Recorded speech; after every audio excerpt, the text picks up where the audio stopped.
안녕하세요. 남산 듣는 유튜브의 진행자 디지털 라운지의 박지혜 인사드립니다.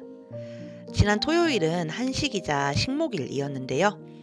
한식이 동지가 지난 지 105일째 되는 날로서 양력으로는 4월 5일 무렵이라고 합니다. 한식은 설날, 단오, 추석과 함께 4대 명절 중 하나인데요. 일정 기간 불의 사용을 금하며 찬 음식을 먹는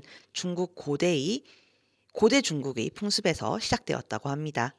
한식의 유래에 대해서는 두 가지 설이 있는데요. 그중 하나는 춘추시대의 인물인 계자추 설화입니다. 계자추는 망명에 있던 진나라의 공자 중의를 위해 헌신했고 그 결과 중의는 마침내 진문공으로 즉위했지만 계자추에게는 아무런 벼슬을 내리지 않았다고 하는데요. 붕괴한 계자추는 면산으로 은둔했고 뒤늦게 이를 깨달은 진문공이 계자추를 등용하려 했지만 그는 세상에 나오기를 거부했다고 합니다. 진문공은 계자추를 나오게 하기 위해 산에 불을 질렀으나 계자추는 끝내 뜻을 굽히지 않고 타죽고 말았다고 하는데요. 그래서 그 후로 계자추를 기리기 위해 불을 사용하지 않고 찬 음식만을 먹는 한식이 시작되었다고 합니다. 이번 주 음악은 봄에 우리가 흔히 접하는 꽃과 관련된 곡들로 골라보았는데요. 첫 번째 곡입니다. 조니 스팀슨의 플라워.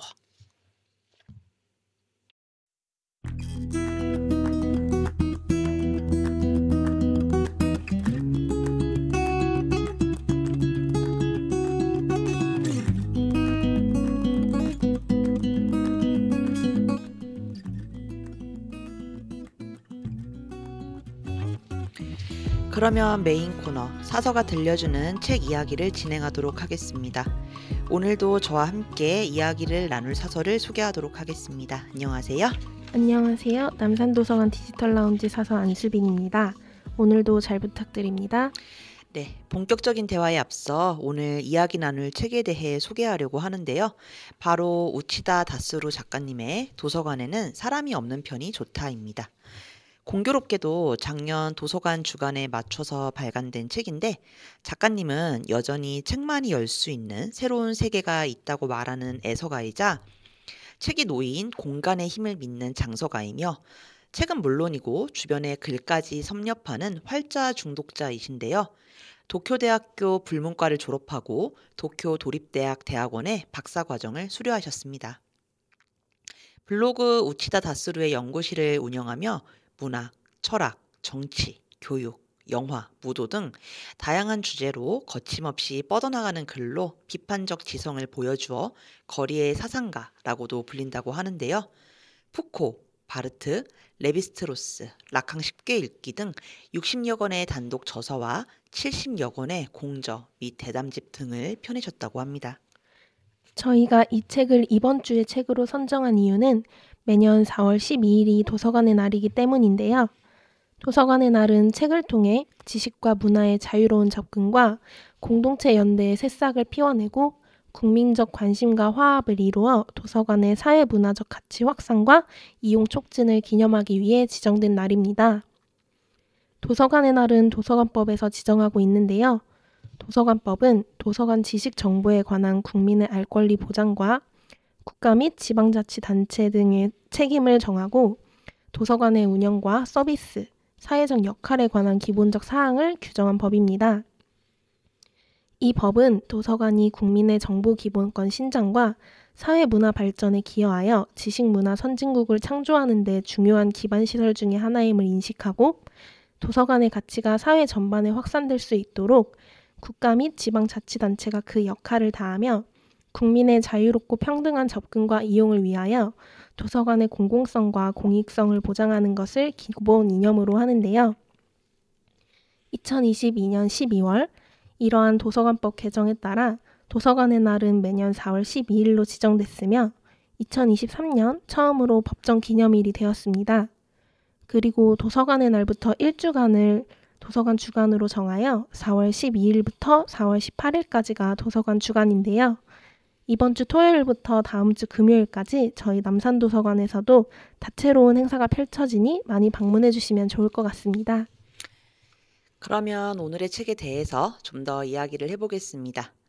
이 책은 작가님이 여기저기에 쓴 책과 도서관에 관한 글을 번역을 담당하신 박동선 역사님이 골라서 번역하여 이른바 콤비책이라고 하는데요. 그래서 도서관, 학교 교육, 출판 위기와 전자책에 관한 이야기가 다양하게 등장합니다. 그래서 1장 도서관에 관하여, 2장 책에 관하여, 3장 출판에 관하여 이렇게 3개의 장으로 구성되어 있는데요. 도서관의 날을 생각하며 정한 책인 만큼 도서관에 관한 내용을 중점적으로 이야기해 볼까 합니다. 저는 이 책의 제목과 동일한 소제목인 도서관에는 사람이 없는 편이 좋다에 실린 내용이 인상적이었습니다. 아무래도 책과 도서관을 사랑하는 사람이라면 도서관에 사람이 많길 바라지 않을까 싶어서였는데요. 작가님은 공공도서관 사서들의 연차 총회에서 도서관의 역할에 관한 제언을 듣고 싶다는 요청이 들어와 강연을 하는 도중에 도서관에는 사람이 없는 편이 좋다는 말이 무심코 나왔다고 합니다. 그렇게 말하고 나서 왜 도서관은 사람이 별로 없어야 도서관답다고 느껴질까라는 생각에 잠겨서 강연 내내 그 이야기를 하셨다고 하는데요. 작가님은 그동안 방문한 도서관이나 도서실 가운데 지금까지 좋은 추억으로 남아있는 곳은 모두 사람이 거의 없는 곳이었다고 합니다. 누구의 손길도 닿지 않은 듯한 고문서를 노트에 필기하며 읽던 어스레하고 고요한 파리 국립도서관 열람실, 오래된 문서를 장시간 심취해서 읽었던 로잔 올림픽 박물관 도서실, 문헌을 찾느라 몇 시간이나 보냈던 도쿄 도립대학 도서관의 싸늘한 폐가 서고 등을 예로 들고 있는데요. 아마도 사람 없고 조용한 공간이 아니면 책이 작가님을 향해 신호를 보내는 불가사의한 일이 일어나기 힘들기 때문일 거라고 말하고 있습니다. 이렇게 많은 책 가운데서 평생에 읽는 책의 수는 아주 한정적이기 때문에 작가님은 우리가 읽게 되는 책이 그만큼 인연이 있는 책이라고 하는데요. 그런 책을 고르는 능력이 길러지기 위해서는 몇 가지 조건이 필요하다고 합니다. 먼저 도서관에 사람이 없는 시간이 확보되어야 한다고 하는데요. 가능하면 하루 중 반 이상은 문을 닫는 것이 좋다고 이야기합니다. 만약 365일 24시간 열린 도서관이 이상적이라고 말하는 사람이 있다면 그런 사람이 추구하는 곳은 도서관이라기보다는 디지털 아카이브에 해당한다고 하는데요. 작가님이 말하는 도서관이란 들어서면 경건한 마음이 드는 장소라고 합니다. 마치 기독교의 예배당, 이슬람교의 모스크, 불교의 사원 혹은 신사와 아주 비슷하다고 하는데요. 이런 곳들에는 사람들이 때때로 와서 기도를 하고 떠나갑니다. 특별한 종교 행사가 없는 한 하루 중 대부분의 시간은 비어 있는데요. 만약 아무도 사용하지 않는 시간이 아깝다는 이유로 교회 예배당을 노래교실이라든지 자산운용 설명회라든지 재고 상품 세일 장터로 빌려준다면 행사에 참여한 사람들이 떠나고 기도를 하러 예배당으로 온 사람들은 이게 뭐지? 뭔가 공기가 흐트러져 있어 라고 느끼게 될 거라고 하는데요. 이 공기의 흐트러짐은 많은 사람이 거기서 기도 이외의 일을 하고 있었다라는 바로 그 사실에 의해서 발생한다고 합니다. 공기가 진정되기까지는 시간이 걸리기 때문인데요.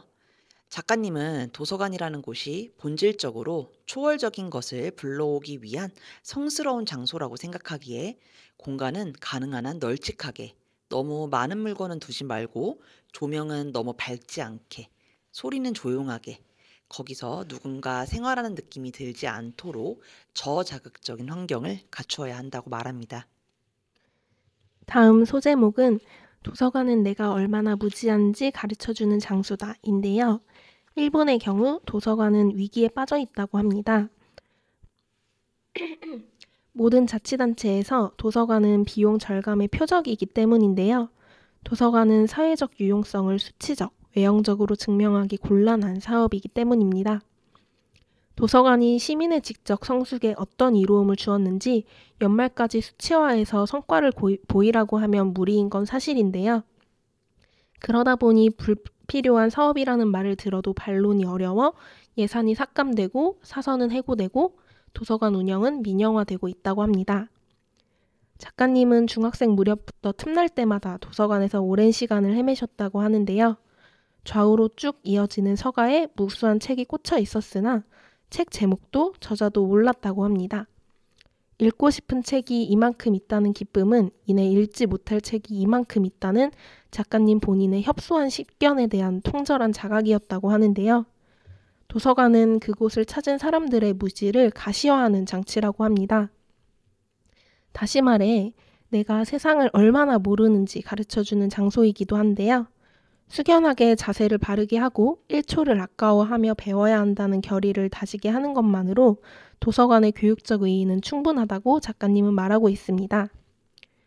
작가님은 도서관 서가가 자신이 이미 읽은 책과 앞으로 읽어야 할 책으로 채워져 있다면 자신이 세상 대부분의 일을 대충은 안다고 굳게 믿는 인간만으로 구성된 답답하고 정체된 사회가 될 것이라고 말하고 있는데요. 도서관은 배움에 대한 욕망에 불을 붙이는 귀중한 지적 장치이기 때문에 시장 원리와 정치 이데올로기를 일절 개입시켜서는 안 된다고 책은 말하고 있습니다. 또 인상 깊었던 소제목으로는 도서관은 새로운 세계로 통하는 문이며 사서는 문지기다인데요. 앞서 언급된 바와 같이 작가님은 도서관의 사명이 무지의 가시화라고 합니다. 자신이 얼마만큼 무지한가를 깨닫는 것, 지금도 무지하고 죽을 때까지 공부해도 아마 무지한 채로 끝날 것이라는 사실을 깨닫게 해주는 거라고 하는데요. 그래서 모든 영화 속 도서관은 무지의 알매 공간으로서 표상된다고 합니다. 이러기 위한 도서관의 전제는 장서가 무한하다인 것인데요. 보르헤스의 바벨 도서관, 움베르트 에코의 장미의 이름이 대표적인 예시라고 합니다. 장서가 무한한 도서관이라는 설정이라 안내 없이 도서관에 들어갔다가는 나올 수가 없다고 하는데요. 영화 인터스텔라의 마지막 장면도 우주 끝까지 계속되는 무한의 도서관 영상이었습니다. 도서관은 들어온 사람에게 무한이라는 개념을 가르친다고, 인생의 유한성과 삶의 유한성을 자각하게 한다고 작가님은 말하고 있는데요. 유럽을 모델로 한 영화를 보면 부호 저택의 응접실은 대체로 벽 전체가 책장입니다. 그런데 그 집 주인이 책장에서 책을 꺼내서 읽는 장면은 잘 등장하지 않는데요. 영화 중에는 갑자기 부자가 된 사람이 귀족의 저택을 사들여서 거기서 생활하는 설정도 있는데 자신의 장소도 아니고 자신의 취미도 아닐 테지만 책을 파는 장면 또한 등장하지 않습니다. 아마 죽을 때까지 읽지 않을 확률이 높은 고전을 가죽으로 튼튼하게 장정해서 제목을 금박으로 새겨 진열해 놓은 이유는 책에게서 너는 지금 성공했다고 짐짓 젠체하는 얼굴을 하고 싶겠지만 여기에 모아놓은 지적 저장소에 극히 일부밖에 읽지 않았다. 너 자신이 세상에 대해 거의 아는 게 없는 인간이라는 것을 알라. 이런 설교를 듣기 위함이 아닐까라고. 책에게서 그런 설교를 듣는 일을 일과로 삼는 것, 그것이 유럽에서는 사회적으로 성공한 이들에게 부과된 조건이 아니었을까라고 작가님은 말하고 있습니다. 도서관과 책이 새로운 세계로 통하는 문이라면 사서는 그 문을 지키는 문지기라고 작가님은 말하고 있는데요. 일본에는 양호실 등교라는 게 있다고 합니다. 교실에는 올 수 없지만 양호실에는 갈 수 있는 아이를 뜻한다고 하는데요. 그것은 의료가 학교 교육과는 전혀 다른 영역의 활동임을 아이들도 직감적으로 알기 때문일 것이라고 합니다. 대체로 양호실 선생님의 계보는 간호사라서 주로 성별은 여성인데요. 간호사라는 직업은 거슬러 올라가면 마녀의 계보와 연결됩니다. 3파는 프랑스어로 지혜 있는 여자라는 의미라고 하는데요. 정근대까지 이 지혜 있는 여자들이 약재를 만들거나 병을 낫게 하거나 출산을 도왔습니다. 그래서 종종 카톨릭 교회로부터 이단신을 가진 마녀 취급을 받고 처형당하기도 했는데요. 아이들은 다른 선생님은 세속인이지만 양호 선생님은 마녀라 그곳에는 세속과는 다른 가치관이 작동하고 있음을 본능적으로 직감하기에 도서관에 마녀가 있다고 아이들이 느끼면 도서관 등교 같은 일이 일어날 수 있다고 작가님은 생각합니다.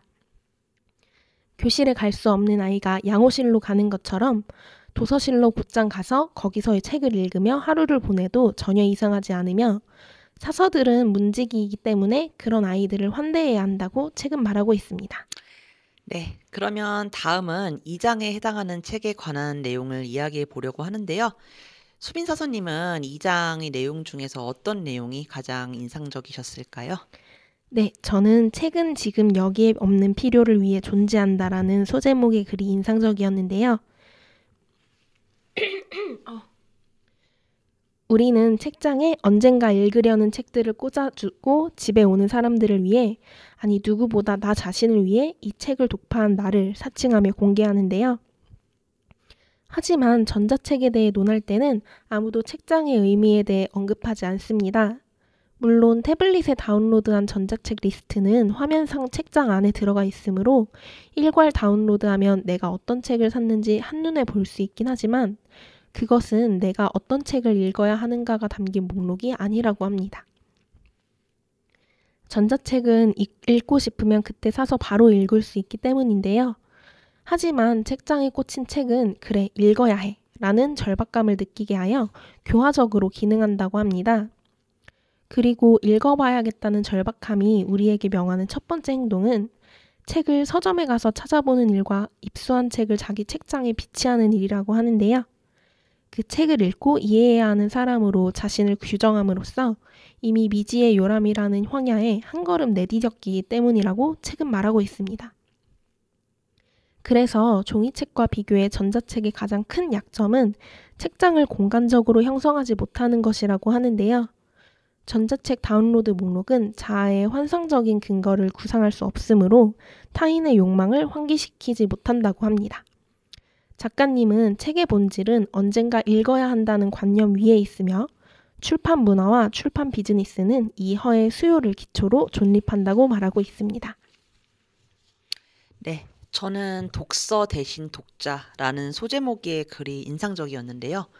일본의 위키피디아에는 아침 독서를 이렇게 설명하고 있다고 합니다. 아침 독서 운동은 초, 중, 고교에서 학생들에게 독서 습관을 갖게 할 목적으로 수업 시작 전에 독서 시간을 갖도록 만든 운동이다. 독서 시간은 약 10분에서 15분 정도로 학생이 각자 지참한 책이나 학급 문고 중에서 고른 책을 읽는다. 단체로 읽는 것이지만 게임에 과도하게 의존하는 아이들에게는 독서하는 즐거움을 체험하게끔 돕는다. 작가님은 이 글을 읽고 아침 독서의 효과를 제대로 이해할 수 없던 이유를 본인이 독서라는 말에 붙잡혀 있었기 때문이라고 하는데요. 작가님은 중증의 활자 중독인데 이것은 반드시 재미있는 책을 읽고 싶다는 뜻이 아니라고 합니다. 글자가 쓰여 있으면 무엇이든 좋다고 하는데요. 실제로 기차 안에서 책을 다 읽으면 기차 안 천장과 창문에 붙은 광고를 전부 읽으신다고 합니다. 책에서는 문자를 읽는 동작에는 두 가지 층위가 존재하는데 1층에서는 도상, 즉 그림 정보로서의 활자가 계속 입력되는데 문자 정보는 먼저 있는 그대로 제공이 되고 그 뒤에 머릿속에서 입력된 이 문자 정보를 우리는 의미 수준에서 즉 시계열적으로 처리한다고 하는데요. 읽기를 마친 문자열을 시계열적으로 다시 읽는 형태를 작가님은 독서라고 합니다. 그래서 어느 날 행복한 독서를 경험하려면 조미료병 라벨을 핥듯이 읽는 독자의 시간이 필요하다고 책은 말하고 있습니다. 그러면 이제 마지막에 해당하는 출판에 관한 내용을 이야기하려고 하는데요. 수빈 사서님은 어떤 내용이 가장 인상적이셨을까요? 저는 종이책과 전자책은 완전히 다르다가 인상적이었습니다. 종이책과 전자책의 차이는 앞에서도 책장과 관련하여 언급이 되었는데요. 작가님은 종이책이라는 확고한 기반 없이 전자책은 존재할 수 없는 입장이라고 합니다. 전자책의 가장 큰 어려움은 어디를 읽고 있는지 모른다는 것인데요. 작가님은 이야기를 읽을 때 항상 이야기를 다 읽은 미래의 나라는 가상적인 소실점을 상정한다고 합니다. 독서란 읽어가는 나와 이야기를 끝까지 다 읽고 모든 수수께끼 같은 복선의 진짜 의미를 이해한 나와의 공동 작업이라고 하는데요. 종이책에서는 페이지를 넘길 때마다 읽어가는 나와 다 읽은 나의 거리가 좁혀지고 그와 동시에 우리는 다 읽은 나가 느끼는 기쁨을 조금씩 앞당겨 맞이합니다.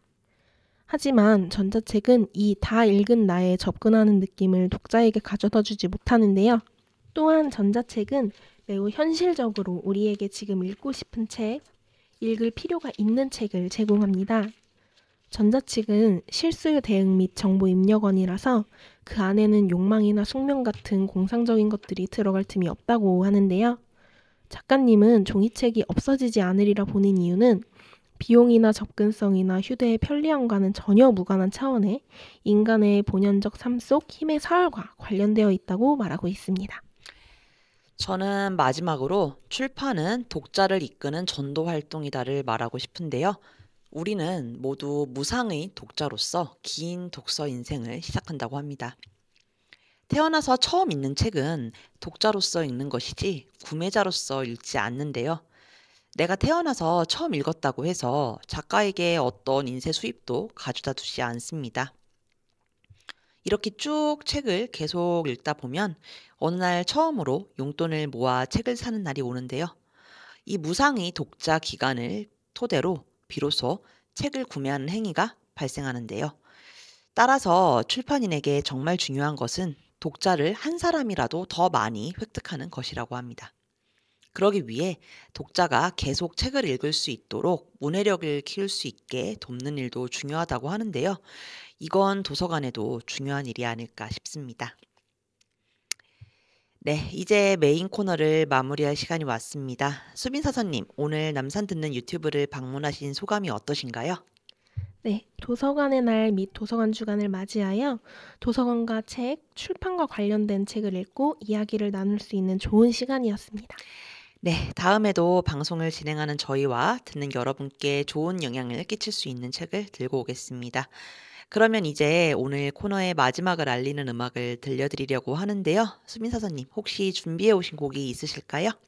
제가 가장 좋아하는 꽃이 라일락인데 이번 주 선곡이 꽃과 관련된 곡이라고 해서 아이유의 라일락으로 정해봤습니다. 그러면 수빈 사서님이 선곡해 주신 아이유의 라일락 들으면서 이번 코너 마치도록 하겠습니다. 감사합니다. 감사합니다.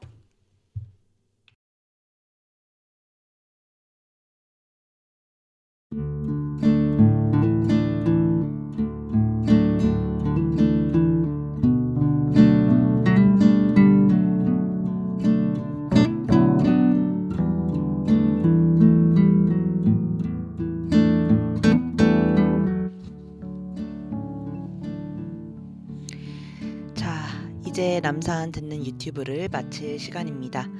20분이 어떻게 흘렀는지 모를 정도로 순식간에 흘러갔는데요. 마무리 코너로 여러분께 그림책 한 권을 소개하려고 합니다. 바로 엠마 줄리아니 작가님의 그림책 나 꽃으로 태어났어인데요. 책을 펼치면 섬세한 종이 공예로 만들어진 팝업 장치가 눈에 띄는데 마치 꽃잎을 한 장 한 장 펴듯 펼쳐져 빨강, 노랑, 보라, 파랑빛의 찬란한 꽃의 세계로 초대합니다. 책을 세워 펼치면 아코디언 형태를 갖춘 병풍책이 되어 책을 또 다른 느낌으로 즐길 수 있는데요. 책장을 펼치면 마치 어둠 속에서 가녀린 꽃 한 송이가 피어나듯 자신의 삶을 잠잠히 고백하는 글이 인상적입니다. 짧고 간결한 글은 상징적인 의미를 담고 있어 읽을수록 마음속에 깊은 여운을 남기는데요. 세상에 자연의 도움을 받아 태어나고 곤충과 사람들에게 이런저런 모양새로 나누며 살아가는 꽃의 삶은 아름답습니다. 다른 사람의 필요를 채우며 자신의 존재를 입증하는 듯한 꽃의 모습은 우리에게 무엇을 위해 어떻게 살아가야 하는가 하는 물음을 던져주는데요. 삶을 향한 기쁨과 감사는 우리의 삶의 자세를 돌아보게 하며 굳은 용기와 위로, 소망의 메시지를 던져줍니다. 마지막 곡으로 유니스의 백일몽 함께 들으며 인사드리겠습니다. 다음에 다시 만날 때까지 모두 건강하고 행복하시길 기원하겠습니다. 지금까지 남산도서관 박재였습니다. 감사합니다.